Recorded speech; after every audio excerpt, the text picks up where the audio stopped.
Reka nongere ngusubize ngo ikaze wowe ukurikiye amakuru ndetse n'ibiganiro ugezweho na shene yawe ukunda cyane yabisobanukirwe official nkuko tubibabwira ni shene ibigenda ikugezaho amakuru atandukanye abarimo aracaracara hano mu gihugu ndetse no mu karere k'ibiyaga bigari.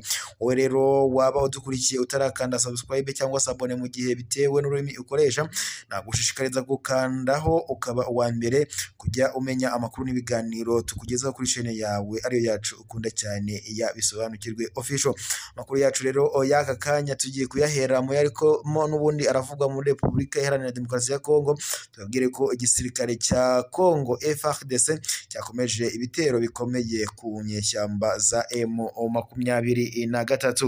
Ni amakuru rero akomeje kugenda atangazwa n'ibitangaza amakuru bitandukanye, aho rero ingabo z'iki gihugu cya Repubulika Iharanira Demokarasi ya Kongo FARDC zifatanyije n'ingabo za SADC zakomeje kwibasira ibirindiro bya M23 ahazwi nka Masisi.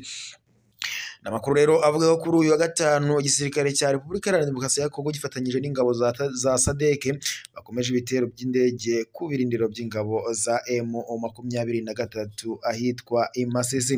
Amakuru rero ava ku bitangaza amakuru bitandukanye bikorera muri Repubulika Iharanira Demokarasi ya Kongo bivuga ko rero indege z'intambara zakomeje kwibasira inyeshyamba za M23. Rero bikaba ibyo birimo birabera ku bice bitandukanye byo muri Repubulika Iharanira Demokarasi ya Kongo.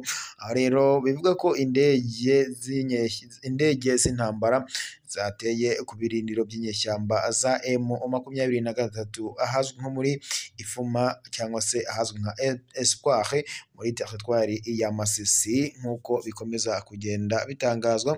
Bakavuga ko rero ngo zimwe mu ntwaro ngo zari zishinze ahazwi nko ku muhanda wa Asake Kicanga. Ayo makuru rero akomeza avuga ko hari n'ububiko bw'intwaro bwa M23 bwabashije gusenywa. Aya makuru rero yose akomeza agenda avugwa mu bitangazamakuru bitandukanye, aho rero ingabo za M23 zikomeje kugabwaho ibitero n'izi ngabo za FARDC ndetse n'iza SADC nk'uko ibitangazamakuru bikomeje kugenda bibigarukaho. Ibyo rero bibaye kandi mu gihe kitari kinini gishize, aho amakuru yasohotse mu bitangaza amakuru avuga ko hari abasirikare babiri bakomeye b'ingabo za M23 bari bishwe kandi nyine n'izi ngabo za SADC zifatanyije n'iza Repubulika Iharanira Demokarasi ya Kongo arizo FARDC nk'uko byakomeje kugenda bivugwa cyane. Aya makuru rero akomeza kandi avuga ko bano basirikare babiri ba M23 ubwo bicwaga batishwe ngo bari mu bitero nk'uko ibitangazamakuru ndetse n'ingabo za SADC zabivugaga, aho nk'uko ingabo za SADC ndetse na FARDC zabitangazaga, ahubwo ngo babishe barimo baratembera bagiye kuganira n'abaturage. Ingabo za M23 rero zakomeje kugabwaho ibitero cyane n'izi ngabo za FARDC na SADC, ariko ingabo za M23 zikaba zaratangaje ko nazo rwose zishobora kwirwanaho zikaba zagira icyo zikora. Ibyo bitero rero bikomeje kugenda byibasira izi nyeshyamba cyangwa se izi ngabo za M23 nk'uko no mu minsi ishize byakomeje kugenda bivugwa mu bitangaza amakuru bitandukanye. Ibyo byose rero bikomeje kuba mu gihe Perezida wa Repubulika Iharanira Demokarasi ya Kongo Antoine Felix Tshisekedi ku itariki 20 Mutarama 2024 aribwo ari burahirire manda ya kabiri yo kuyobora igihugu cya Repubulika Iharanira Demokarasi ya Kongo. Ubwo rero bimeze gutyo, ingabo za Kongo nyine ndetse zifatanyije n'iza M23 zikomeje kugaba ibitero ku inyeshyamba za M23 uko bikomeje gutangazwa. Ingabo za FARDC ndetse na SADC zikaba rero bivuga ko zongeye kugaba ibitero ku birindiro by'inyeshyamba za M23 ahazwi nka Espoir muri Masisi. Amakuru rero atangazwa n'abanyamakuru begereye guverinoma ya Repubulika Iharanira Demokarasi ya Kongo, baravuga kandi ko ngo igitero cy'indege bakunze gutangaza ko ngo igitero cy'indege kibasiye ibirindiro by'inyeshyamba za M23 maze bikaba byarabereye ahazwi nk'ahitwa muri Masisi cyangwa se Masisi aho muri Espoir. Ayo makuru kandi akomeza avuga ko ngo hari n'ububiko bw'intwaro za M23 bwasenywe muri ibyo bitero. Nk'uko rero bikomeza bivugwa n'ihuriro rya Alliance Fleuve Congo, ryemeje ko guverinoma ya Kinshasa yongeye gukoresha drone z'intambara za CH4 zirasa ku bushake ku ngabo za Koyera, zirasa ku birindiro by'ingabo za M23.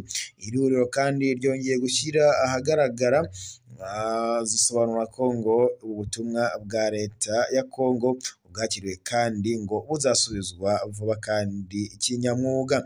Amashusho menshi atandukanye akomeza kugaragaza inyubako zakomeje gusenywa ariko nyine bitewe n'ibyo bitero. Ibitero rero byo kuri uyu wa gatanu bije bivugwa ko nyine bije bikurikira ibyari byabaye kuwa kane tariki ya 18 Mutarama 2024, aho nyine ibirindiro bya M23 nanone biherereye ahitwa Misekera byarashweho n'abandi ndetse byabajijwe kurashwaho amabombe n'izi ingabo za FARDC ndetse na SADC. Bivuga ko rero ngo uko bikomeza kugenda bivuga, biragaragara ko kuri ibi birindiro bishizwe bivuga ko nyine ngo abo bantu cyangwa se izo ngabo za FARDC muri ubwo buryo bwo kurasa ibyo bitwaro bya kirimbuzi cyangwa se izo ntwaro barimo barakoresha ngo ziri aho bita muri Isake. Bikomeje kuvuga rero mu bitangaza amakuru bitandukanye. Ikindi kandi bikomeje kuba nyuma y'urupfu rw'abasirikare babiri bo kuri bikomeje kuvuga kandi nyuma y'urupfu rw'abasirikare babiri ba M23 baherutse kwicirwa mu gitero.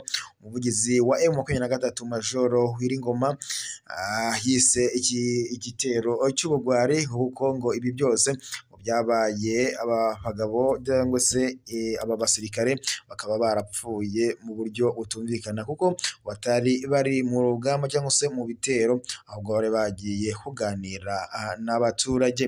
Aya makuru rero akomeje kugenda avugwa ku ngabo za FARDC ndetse na M23.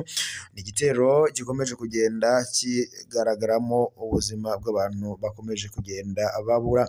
Amakuru rero akomeje kugenda acaracara ku bitangaza amakuru bitandukanye, aho rero umutwe wa M23 ukorera mu burasirazuba bwa Repubulika Iharanira Demokarasi ya Kongo wakomeje cyane kandi kenshi gusaba ibiganiro hagati ya Kongo ndetse na M23 kugira ngo nabo babashe guhabwa uburenganzira ku bijyanye n'uburenganzira bwo kuba abanyagihugu ba Kongo, ariko ibi Kongo ikaba itabiha agaciro, maze rero M23 nayo ikaba yarakomeje kurwana kugira ngo ibashe kugarura uburenganzira bwayo ndetse ibiharanire ndetse kandi ikaba yariyemeje ko icyo ishaka izashirwa ikigezeho.